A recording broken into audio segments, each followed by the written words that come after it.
دما زمین روژید همیزا خود کم دکه و هیل ما گولان دسنگا بیهی ویان ده دچکه و دمه کسرد گوریا شیان ده درجفن وکا چویکک بتنه لسر روی زمین به.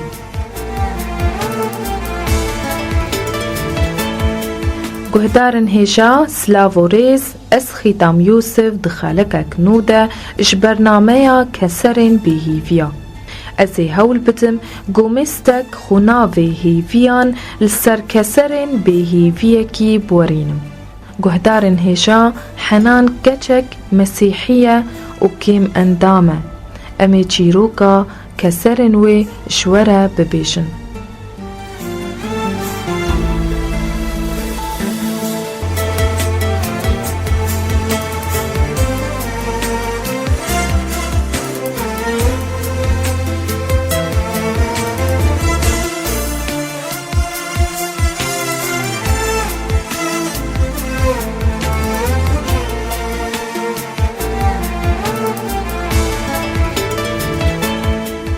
اسمك؟ حنان. حنان قديش عمرك؟ 28. حنان إعاقتك شو هي؟ الله خلقني هيك ما كنت أصير هيك أنا لما صرته مشلولي أنا هيك ما بس ساني شوية إيدي شولي وأجهزة شوية يعني مو كتير.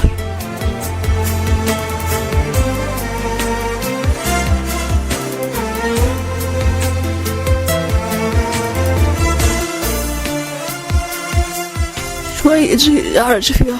من اول ما خلقتي هيك كان وضعك ولا نتيجة حادث او شيء؟ لا أنا لما صرته هيك انا الله خلقني هيك. حنان انتي فتي مدرسة درستي؟ درست شوي بس كان بعدين بطلته بقع فقط انسى. لأي صف فتي؟ تالت رابع خامس هيك شيء بطلته. خامس بطلته. انتي بطلتي من حالك؟ ايه من حالي بطلته. كان معي بطلته. حنان وقت كنت صغيرة كان عندك رفقات؟ انا كان عندي رفقات بس ما كان عندي رفقات كانوا صغار كان نعرف عليهم بس هيك قراتهم بس يعني ما كان عندي رفقات أنا.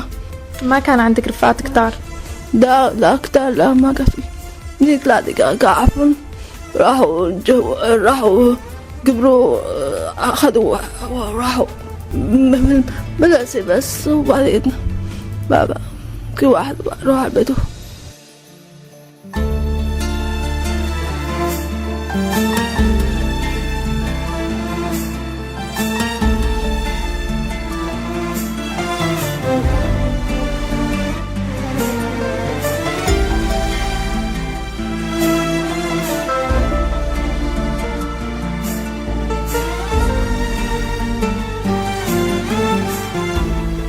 وقت كنتي صغيرة بالمدرسة أو هيك وقت كنتوا بتلعبوا مع بعض يعني رفقاتك من الشارع من حارتك اللي كانوا بعمرك كيف كان تعاملهم معك؟ كنتي بتتضايقي من تعاملهم معك ولا لا؟ يعني كانوا بيسمعوكي حكي مثلا على إعاقتك ولا لا؟ لا ما كنت سمعوني حكي لا يرتاحون كتير. حنان انتي رضيانة بواقعك ولا شو؟ لا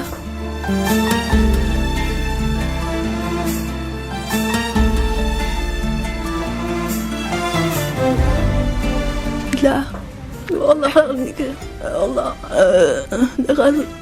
لغاصنا هيك وحسك ما فكرت مرات لما كل عام عندنا هيك ما كنا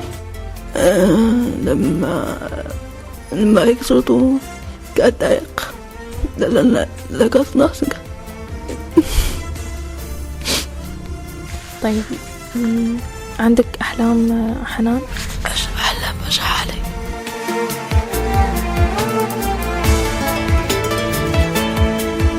إيش أحلام أشرح علي؟ ليش؟ إيش أحلام بفكر في إيش والله كل يعني أنا هيك أنا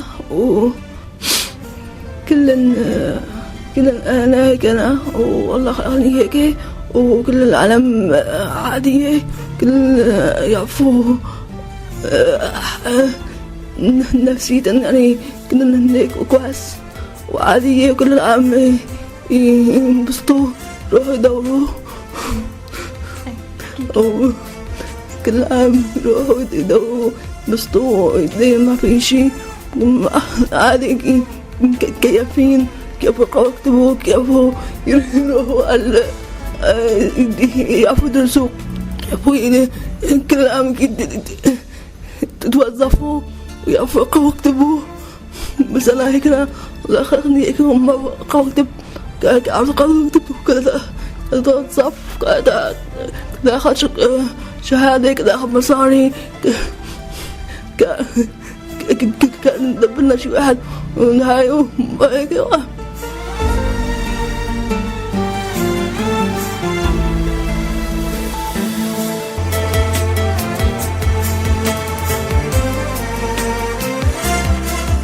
الله عليك.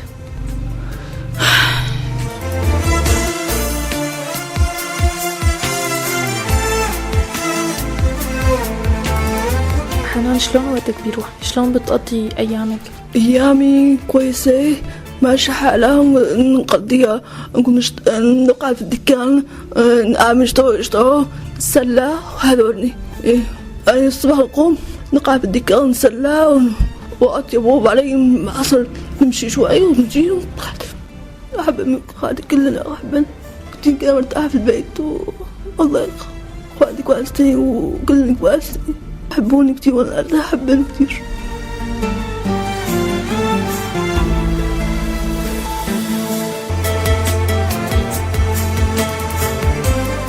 لما وعيت حالي حسيت حالي هيك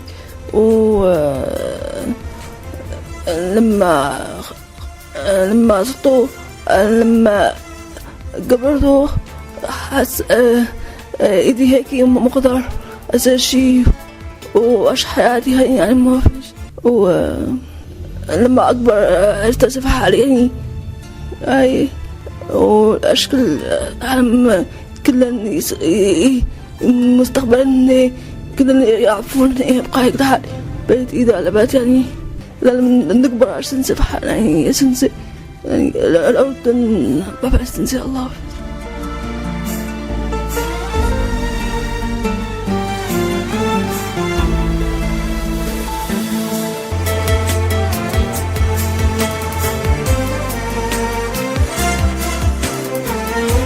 حضرتك بتكوني أم حنان؟ أنا أم حنان. أيوة. الاسم الكريم؟ نجاح إسحاق عيدو. السيدة نجاح، لما ولدت حنان هيك كانت ولا نتيجة حادث ولا شو؟ لا، من الولادة تأخرت بالولادة يومين ثلاثة وما كان فيهم أطباء يعني عمليات أو قيصريات أو شغلة. 3-4 أيام القابلة طبيعي وما في شيء. أول ولد هو وبعد صار معه شوي نقص أكسجين بالولادة يعني أول صارت ما ولدت يعني ما بكيت هيك ضربوها شوي هيك وحتى وعيت وكان تزرق. أول يوم للمسا هيك كان يزرق بس تبكي تزرق وجهها. أخذناها هون على المشفى حطوا لها أكسجين يعني هيك شوي كان تفتح وتصير كويسة. قالوا ناخدوها على القام شي دكتور أطفال. راحت أمي وأبوها مع المشفى أخذوها حطوها بالمشفى هونيك حطوا لها سيرون وعطوها أدوية. قال في يعني شبه شلل أطفال هو شلل أطفال دماغي يعني يأثر على الحركة كلها يعني. وكويسة كانت شوي شوي كانت تأكل بالقطارة حليب بالببروني ما كانت تقدر ترضع بالببروني كان نقط لها هيك شوي شوي يعني على الحليب العلب تربط. وكبرت ضلت شي 5 سنين ما مشيت يعني كان بدها معالجة فيزيائية وهيك هون ما كان فيه وصارت منيحة وهيك كانت.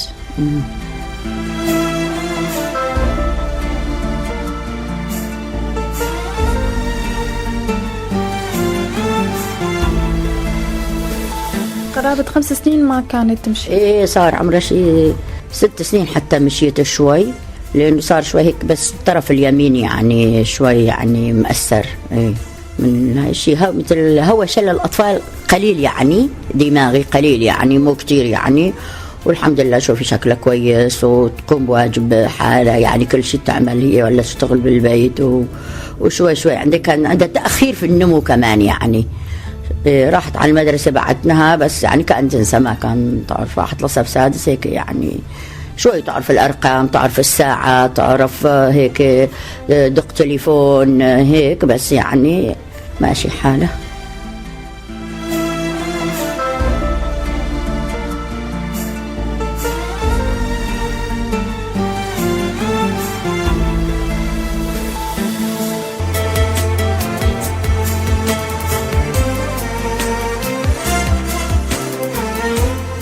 خالي، أول ما دريتي إنه بنتك تقريبا عندها الشلل الدماغي، شو حسيتي وقتها وأنتي ولدتي جديد؟ تأثرت اي والله شعور كتير كان صعب يعني، مؤلم كتير، لأنه كان أستنظر فارغ الصبر يكون هيك ولد ويحكي، وأول ولد، وأنا يعني كان أستنظر الولادة، ولأنه ضليته سنتين بلا أولاد، وجت هي بعد ثالث يعني بالسنة الثالثة اجت هي، وقلت الحمد لله والشكر شفته ولد يعني، وكتير زعلته يعني، تأثرت كتير، بس أشكر الله يعني صورة بلعب بتكون المهم يعني. بس طبعا زعلته كتير، شفته رفقاته وشفته يعني هيك.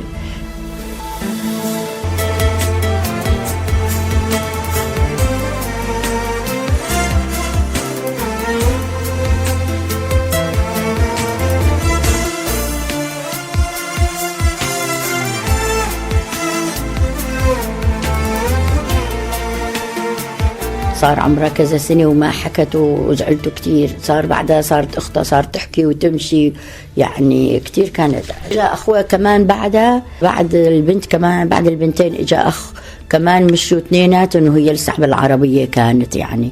كتير كان صعب علي وأزعل، بس أو كانت تمرض كتير كان أنزعج عليها وأنقهر وإيش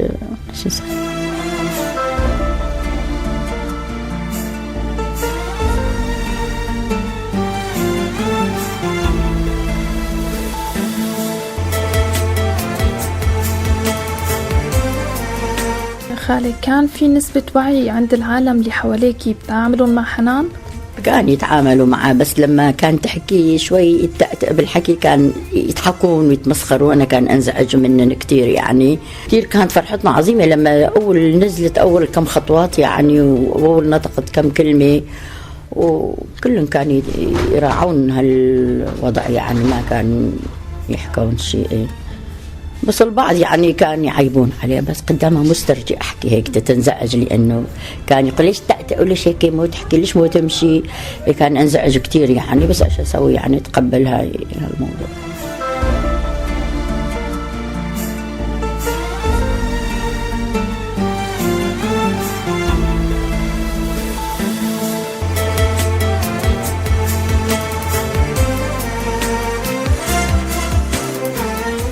لما كان أشوف رفقاتها يروحون على المدرسة ويقرون ويعرفون يكتبون ويلعبون ويمثلون في مسرحيات وشغلات، وهي ما كانت تشارك معهم، كنت أنقهر كتير وأبكي وأنزعج يعني. كان أتمنى لو ما علي هالجاكيت أو هاي لو آكل شقفة خبز وبنتي ما تكون هيك يعني.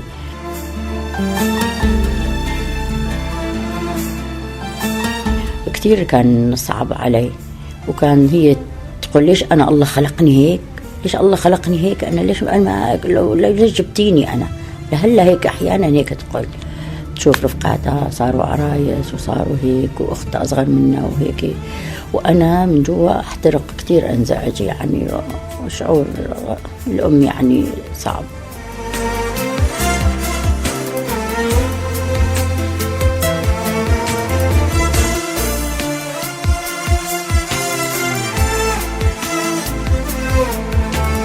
هي متضايقة من وضعها كتير، تقول لي جبتيني لأنا ليش أنا هالحياة أكل ونوم وهاي ما في شيء يعني، ليش رفقاتي إن الرفقات إن صديقاتي يطلعوا معي يحكوا معي، أنا حدا مو يمشي معي مو يحكي معي، وعندها نوع من العصبية إذا مو تقدر تعاشر هيك صديقة، وتتأثر كتير. وهن يعني هلا في بنت عمها مثلا مو تمشي معها كتير يعني لأنه مو ترتاح لها، ومن هيك يعني صعب علي كتير لما هيك أشوف.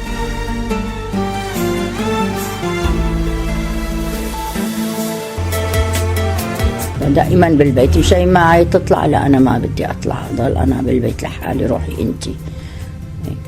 شو السبب خالي برأيك؟ مو تقدر تشارك في مواضيع مع العالم، تحكي أو تناقش معن أو هيك إذا بدها غرض يعني مو تعرف تعبر عن حالة إني هيك، أو تحكي موضوع أو تقول هلا بدي أحكي، احطي لي على الموبايل رقم يعني أريد أنا زي مثلا إنترنت شغلات مو تعرف تكتب، مو تعرف هاي تنقحر كتير، تنزعج يعني، وأنا أنزعج يعني ما بعرف كتير ننزعج على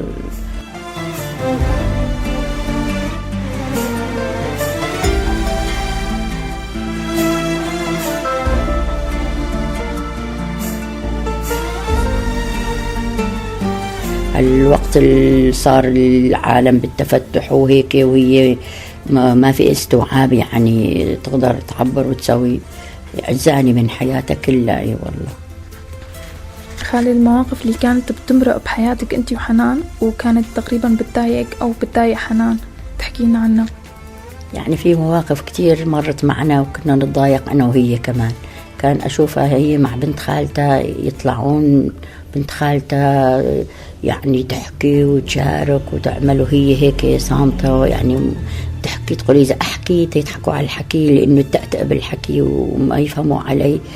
وكانت تعصب كنا أنا أكون معها موجودة، أنزعج كتير وأرعش أو أقول لها معلش يا بنتي والحمد لله أنت كويسة وهيك. بس هي كانت تضايق كتير، ليش أنا مو مثل هالبنات، ليش يعني.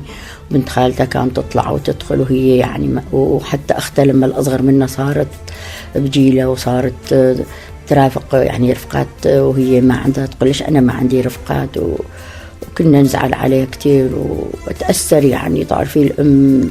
وكان أبكي بس مو قدامها، ما أخلي تحس هي يعني بهالمواقف كلها.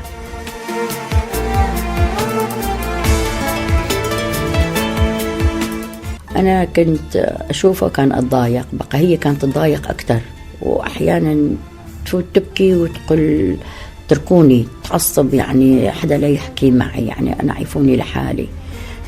ليش أنا الله خلقني هيك، أنا خلي لو ما أخلي أموت أحسن لي، إيش هالعيشة.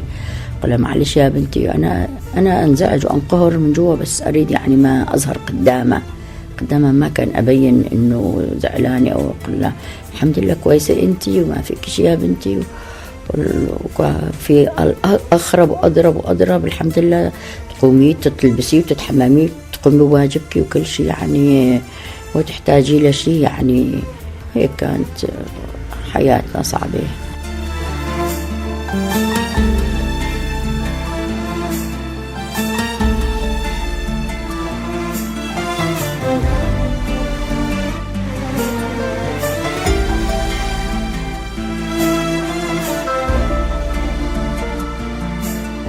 گهدارین دلال ام گهان داویا خلقا خواه اش برنامه کسرین بیهیویا و حتی خلقا کادن و میبانن دی دوی برنامه ده هین بمینن دخوشیه ده.